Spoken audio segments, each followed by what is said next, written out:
제 고향은 대전입니다. 갈마동이라고 하는데 유감스럽게도 고향에 대한 기억은 하나도 없습니다. 군인이셨던 아버지를 따라 저희 집은 이사를 자주 다녔습니다. 그래서 저희 형제들의 고향은 형제가 5명인데 고향이 하나같이 다 군 비행장 근처입니다. 그래서 수원, 대구, 대전 이런 식이었죠. 그리고 4살 이후로 기억이 좀 나는 집은 서울 영등포구, 지금은 양천구로 변했는데요.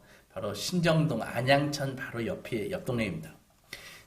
제가 어릴 적 1970년대에는 전국에서 서울로 엄청나게 많은 사람들이 일자리를 찾아서 다 몰려 올라오던 시대였습니다.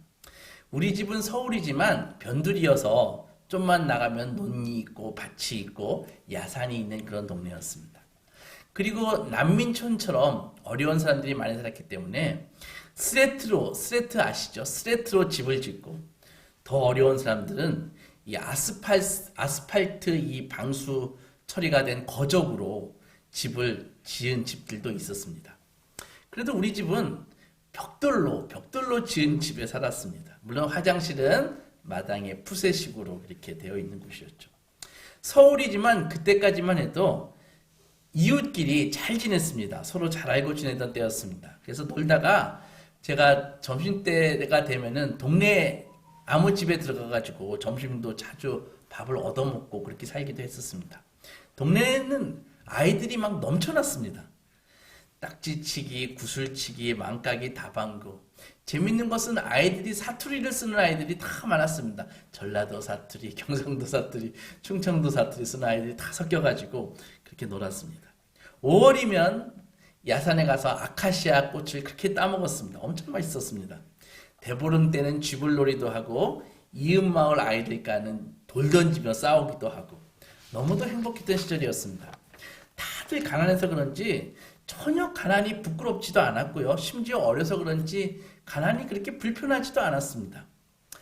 현재는 이미 그 동네는 다 목동 아파트가 들어서 가지고 제가 살던 곳은 흔적도 없이 사라져 버렸습니다. 설령 지금 다시 그곳에 가본다고 해도 전혀 아름답던 그 제가 살던 곳은 아닙니다. 그때가 너무 그립지만 그래서 때때로 다시 한번 가보고 싶지만 결코 저는 그때 그 시절 그 장소로 갈 수 없습니다. 그런데 가끔 왜 저는 그곳에 이렇게 가고 싶은 생각이 들까요?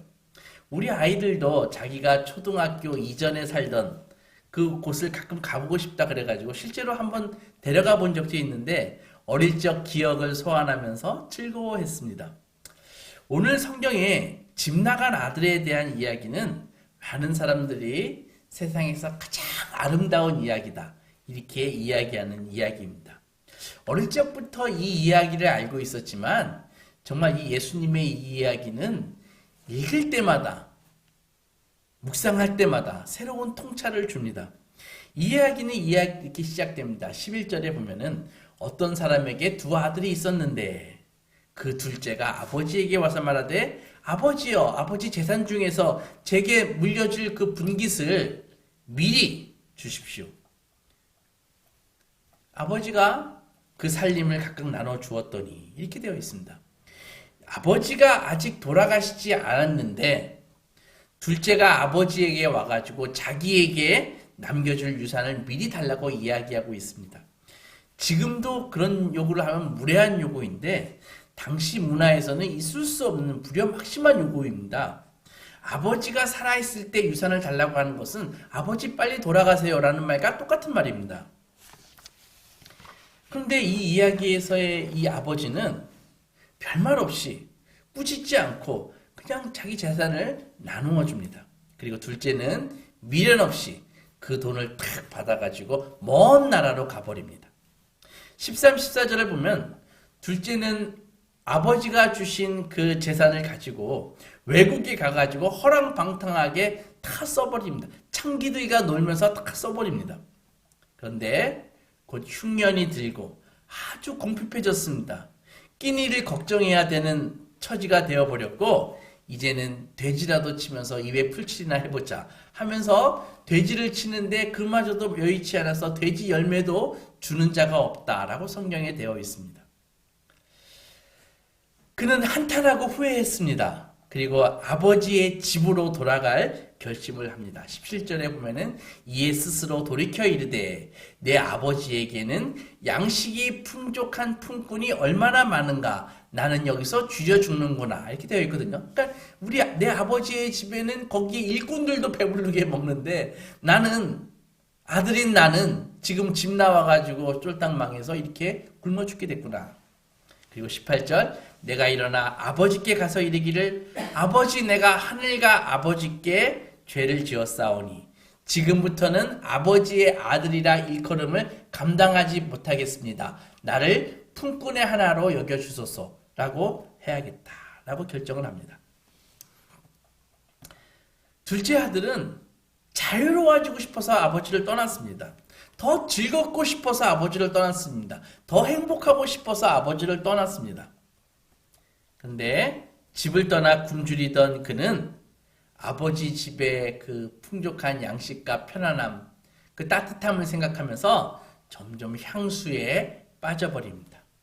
우리도 마찬가지입니다. 고향이 있으신 분들은, 고향에서 특별히 어린 시절을 보내신 분들은 대부분 고향을 다 그리워합니다.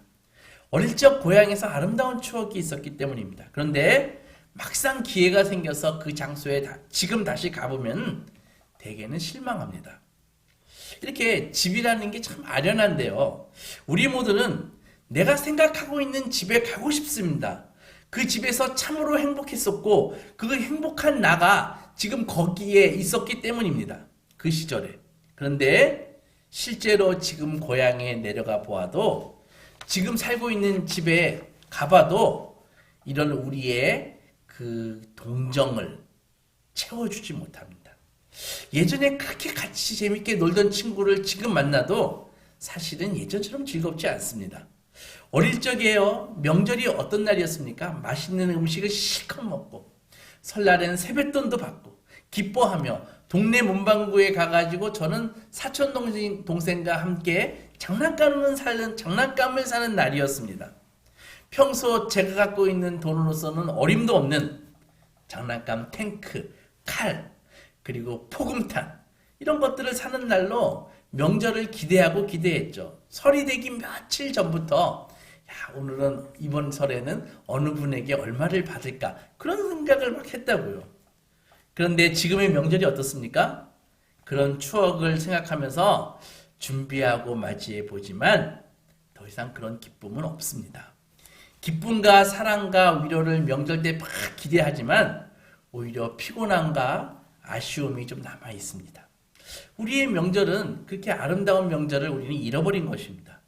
그리고 그 잃어버린 아름다움은 결코 다시 재생될 수 없고 그건 기억으로, 그리움으로만 남아있는 것이죠. 이런 생각을 해봤습니까? 우리는 왜 과거의 아름다움을 자꾸 갈망할까요? 분명 과거의 그 시점에도 실제로는 과거에도 부족한 점 많았습니다. 힘든 점, 좋지 않은 점 많이 있었습니다. 지금보다 훨씬 더 힘들었다고요. 그런데 그리고 또 결코 완벽한 시간도 아니었다고요. 초등학교 때 소풍은 저희는 그냥 좀 떨어진 야산에 가가지고 거기 걸어가가지고 김밥을 먹고 보물찾기 좀 하다가 게임 좀 하다가 좀 집으로 돌아오는 게 소풍이었습니다. 당시 무척 덥기도 했고요. 땀도 나고 또 많이 걸어서 줄 서서 걸어가야 되기 때문에 힘도 들었습니다. 그런데 지금 생각해 보면은 소풍 가기 몇 날 전부터 손꼽아 기다렸죠. 실제로 가도 그렇게 극한 즐거움이 있는 것도 아닌데 그걸 기다렸다고요. 이것이 무엇을 의미하는 것입니까? 우리 모두는 있을 수 없는, 얻을 수 없는 무엇인가를 갈망하고 있다는 거예요. 그러니까 참된 갈망의 대상이 따로 있다는 것입니다. 생각해 보십시오. 우리는 언제나 구경꾼에 불과했습니다. 우리는 진정으로 주인공이 되어본 적이 없습니다.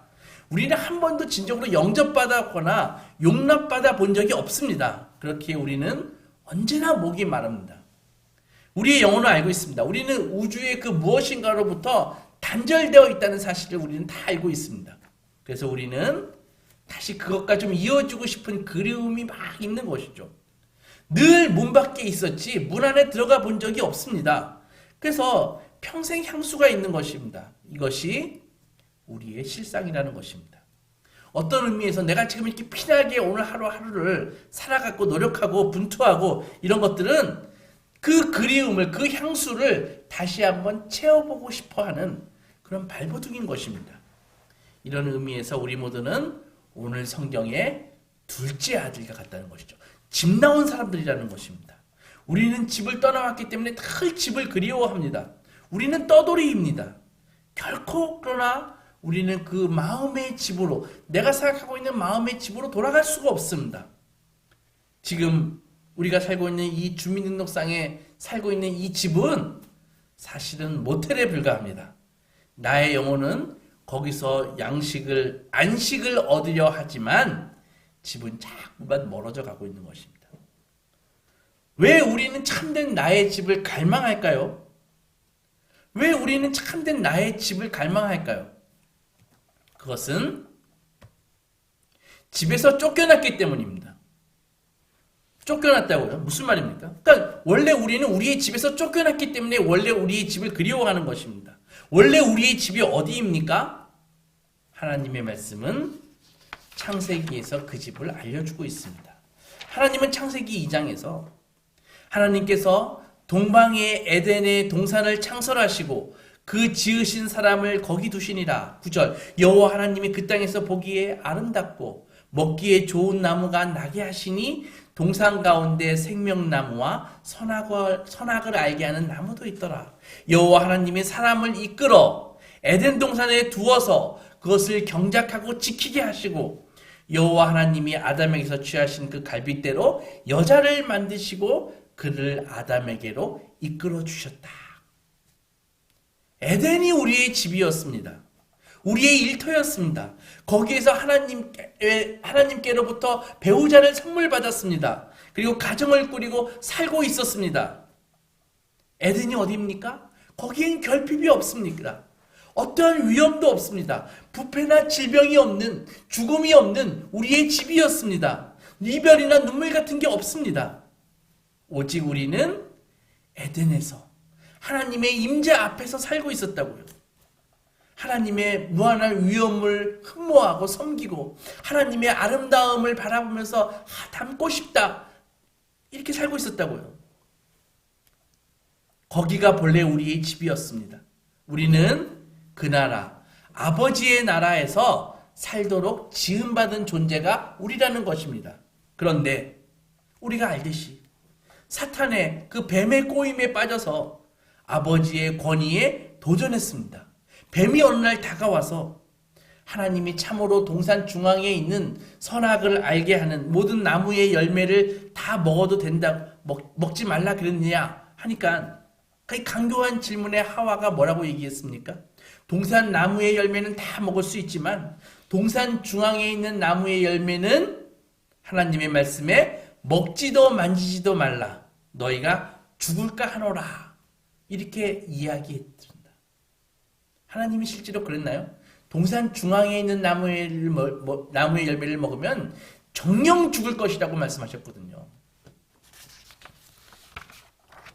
그러니까 뱀이 여자에게 너희가 결코 죽지 아니하리라.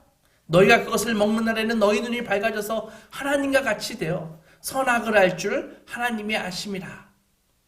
이 거짓말에 귀 기울인 대가로 우리는 에덴에서 쫓겨났습니다. 에덴에는 생명나무가 있었죠.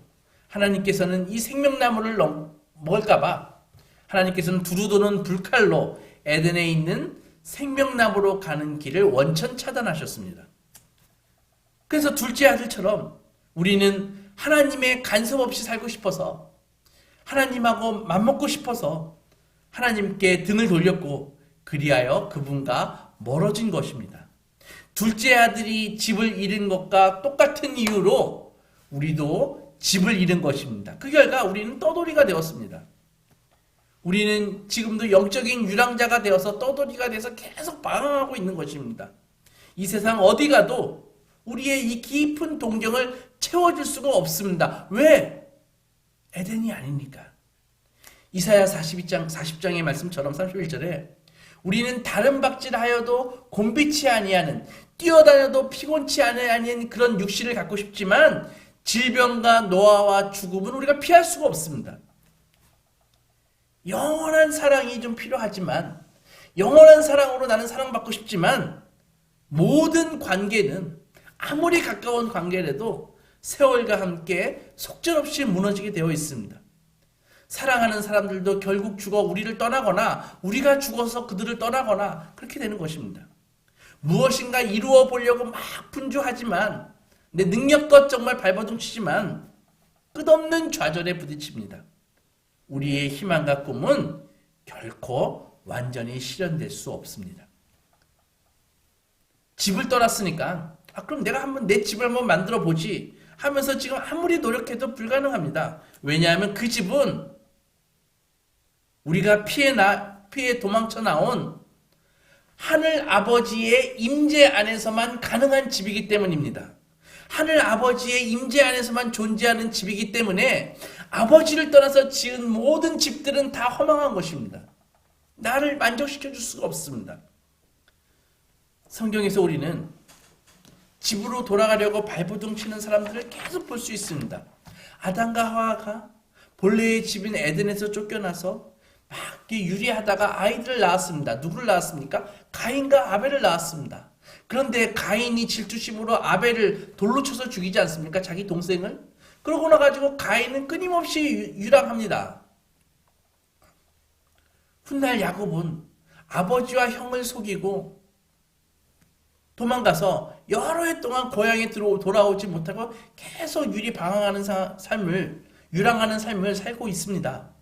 야곱의 가족이 기근 때문에 가나안 하나님이 주신 땅에서 유랑해가지고 이집트로 가가지고 400년 동안 종살이 하지 않습니까? 나와가지고 40년 동안 또 광야에서 유리하지 않나요? 다윗도 왕이 되기 전에 사울에게서 쫓겨나가지고 계속 광야를 유리하지 않습니까? 이스라엘 이 민족 자체도 바벨론에게 나라가 망해서 바벨론으로 끌려가가지고 계속 유리하잖아요.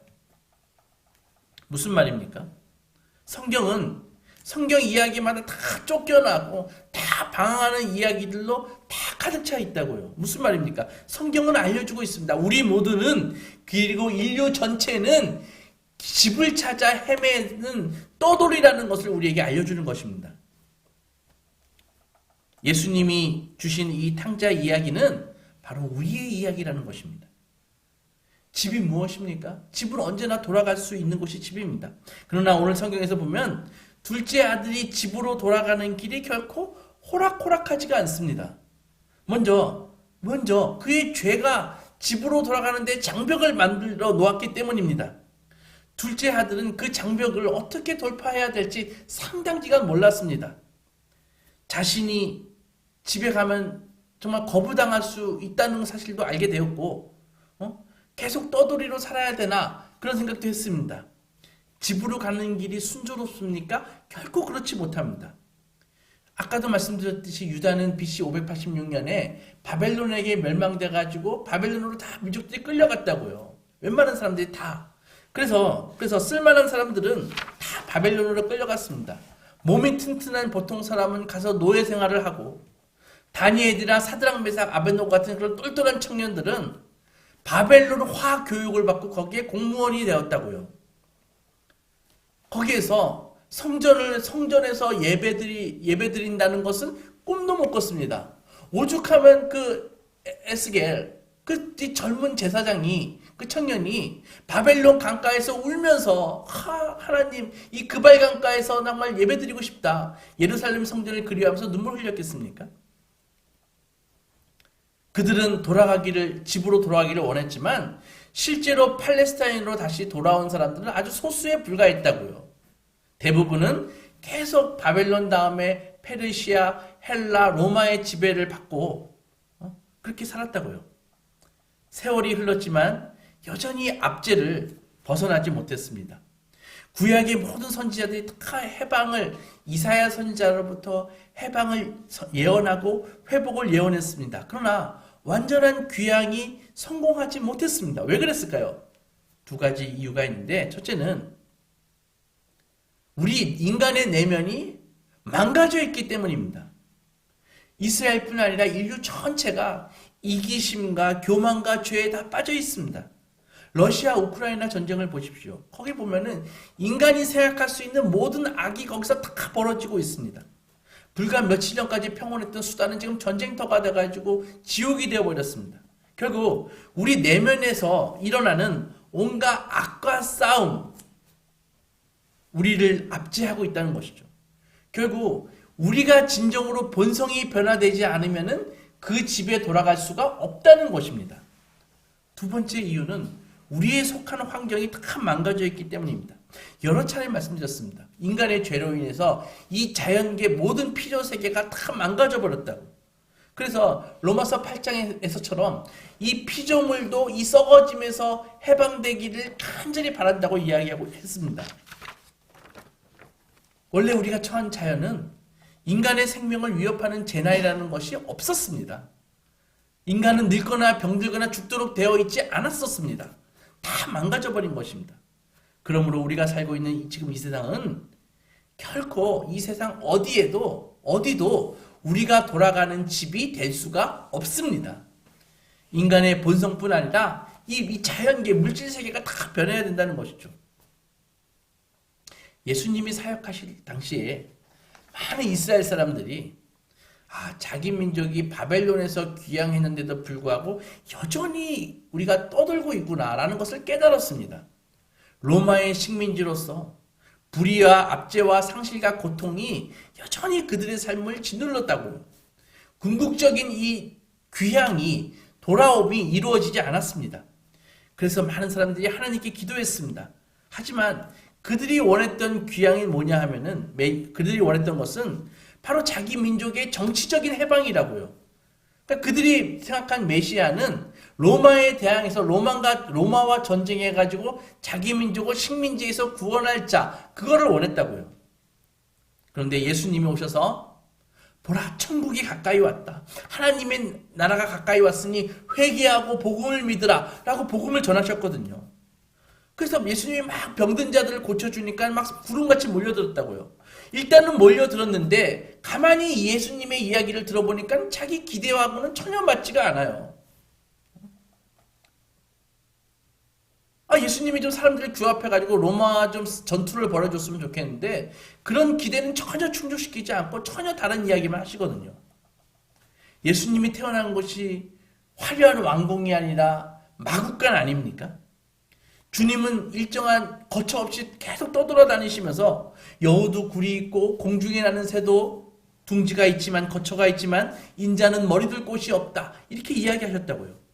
예수님이 경제활동을 하시지도 않았고 군사를 모으지도 않고 누구에게 무엇을 배운 적도 없으시고 무슨 랍비 자격증을 따시지도 않았습니다.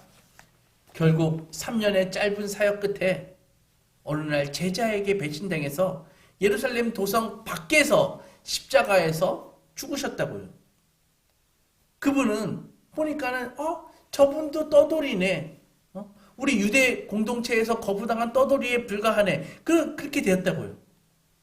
십자가에서 살해당해 죽으시면서 나의 하나님 어찌하여 나를 버리셨나이까 외치셨습니다. 그것은 무엇입니까? 영적으로 버림받은 그 신앙에 대한 처절한 절규였죠. 하나님의 아들이라고 주장하신 예수님에게 무슨 일이 일어난 것입니까? 그분이 단순히 한 민족을 압제로부터 구원하시기 위해서 오신 것이 아니라 우리 모두를 죄와 악과 죽음 자체로부터 구원하시기 위해서 오신 것입니다. 우리 인류를 나를 본래의 집으로 데려가시기 위해서 오신 것이라고요. 강함이 아니라 연약한 모습으로 오셨습니다. 우리가 당해야 할 그 떠돔을 유랑을 대신 겪으셨습니다. 성자께서 성부 아버지로부터 버림받고 축출되셨습니다. 우리 대신 극한 절망과 어둠 속에 내던짐을 당하셨습니다. 하나님에 대한 나의 반역을, 하나님에 대한 우리의 반역을, 그 대가를 치르셨습니다. 무엇 때문입니까? 바로 우리를 진정한 집으로 데려가시기 위해서. 사랑하는 소망교회 성도 여러분, 예수님은 죽으셨을 뿐 아니라 무덤에서 3일 만에 다시 살아나셨습니다. 죽음의 세력을 멸하셨습니다. 사도행전 2장에서 이렇게 말씀하셨지 않습니까? 하나님께서 그를 사망의 고통에서 풀어 살리셨으니, 하나님께서, 이는 그가 사망에 매어 있을 수 없었음이라. 예수님은 자신의 죽음으로 우리 죄에 대한 형벌을 치르셨습니다. 죽음과 부패와 무질서를 이기신 것입니다. 이 세상을 우리의 진정한 집이 되지 못하게 하는 모든 걸림돌들을 다 치우셨다고요. 그리고 아버지께서 정하신 때에 예수께서 다시 오셔서 예수님의 승리를 온전히 하나님의 자녀들과 이 우주에, 이 피조세계에 적용하실 것입니다. 예수님의 승리는, 온전한 승리는 예수님이 재림하실 때 우리에게, 이 피조세계에 적용이 됩니다. 그러면 어떻게 됩니까? 이 모든 피조세계가 썩어짐의 사슬에서, 과학자들의 말에 의하면 용어로서 엔트로피의 이 사슬에서, 굴레에서 벗어나는 것입니다. 이사야 선지자는 이 날을 바라보면서 이렇게 예언했습니다. 이사야 35장에 보면은 4절에 하나님이 오사 너희를 구하시리라. 5절 그때 맹인의 눈이 밝을 것이며 못 듣는 사람의 귀가 열릴 것이며 그때 저는 자는 사슴같이 뛸 것이고 말 못한 자의 혀는 노래하리니 이는 광야에서 물이 솟겠고 사막에서 시내가 흐를 것임이라. 10절 여호와의 속량함을 받은 자들이 돌아오되, 집으로 돌아오되 노래하며 시온에 이르러 그들의 머리 위에 영원한 희락이 있고 기쁨과 즐거움을 얻으리니 슬픔과 탄식이 사라지리로다. 이렇게 예언하셨습니다. 하나님이 오실, 메시아가 오실 그때의 희락은 일시적인 희락이 아닙니다. 곧 권태해져 버리는 희락이 아닙니다. 영원한 희락과 기쁨이 있을 것이라고 이사야는 예언하고 있습니다. 오늘 성경의 이 탕자의 이야기는 어떻게 끝이 날까요? 잔치로 끝납니다. 귀향잔치. 아버지는 아들이 돌아오니까는 제일 옷을 입히고, 아들이 와가지고 아버지에게 그랬거든요. 너무 송구하고 죄송해서 아버지 저는 이제 아들 취급하지 말아주세요. 저는 아버지 집에 종이 되겠습니다. 그랬거든요. 근데 아버지가 그 아들을 안고 씻기고 제일 좋은 옷을 입히고 손에 다시 가락기를 끼우고 발에 신을 신기고 살찐 송아지를 잡아다가 최고의 잔치를 벌입니다. 그러면은 오늘 성경의 탕자의 귀향 때 그런 일이 벌어졌는데 우리의 귀향 때는 어떤 일이 벌어질까요? 내가 진정 아버지의 집에 가는 날, 그날은 어떤 일이 벌어지겠습니까? 성경은 어떤 일이 벌어질지 분명하게 알려주십니다. 계시록 19장에 보면 어린 양의 혼인잔치가 묘사되어 있습니다. 어린 양이 누구입니까? 어린 양은 우리를 용서해서 집으로 데려가시려고 세상 죄를 지시고 우리 죄 때문에 십자가에서 희생되신 예수님이 어린 양이십니다. 그 잔치는 이 새 예루살렘, 하늘에서 내려와 이 땅을 가득 채울 새 예루살렘, 하나님의 도성에서 시작되는 것입니다. 벌어지는 것입니다. 놀랍게도 이 도성에 불칼로 지금 보호되고 차단되어 있던 그 생명나무가 새 예루살렘에 다시 등장합니다. 계시록 22장에 보면 이 생명나무의 잎사귀가 만국을 치료할 것이다 라고 말씀합니다. 역사의 끝에 온 세상은 다시 하나님의 동산이 되는 것입니다. 에덴이 되는 것입니다. 죽음과 부패와 눈물과 고난은 다 끝나고 더 이상의 전쟁은 없습니다. 계시록 21장 4절에 보면은 모든 눈물을 그 눈에서 닦아주시겠다. 다시는 사망이 없겠고 애통하는 것이나 곡하는 것이 아픈 것이 다시 있지 아니하니 처음 것이 다 지나갔습니다. 여러분, 미래의 우리는 죽어서 구천을 떠도는 귀신이 되는 것이 아닙니다. 다시 죽었다가 개나 사람이나 벌레로 태어나는 것이 아닙니다. 우리는 우리의 진정한 집, 우리가 그렇게 이 땅에서 유리하면서 갈망했던 그 진정한 집, 하나님 나라에서 신랑 되신 예수님과 먹고 마시고 포옹하고 노래하는, 그리고 춤추는 그런 잔치를 하는 것입니다. 그 권능과 영광과 기쁨은 지금 우리로서는 가히 상상할 수도 없습니다. 하나님께서는 두 팔 벌려 집으로 돌아오는 우리를 안아주실 것이고 영원한 잔치에 초대하실 것입니다. 아무쪼록 환난과 어려움 중에도 소망을 가지고 믿음의 길을 끝까지 가셔서 어린 양의 혼인잔치에 영원히 참여하는 소망의 자녀들이 되시기 주님의 이름으로 축원합니다.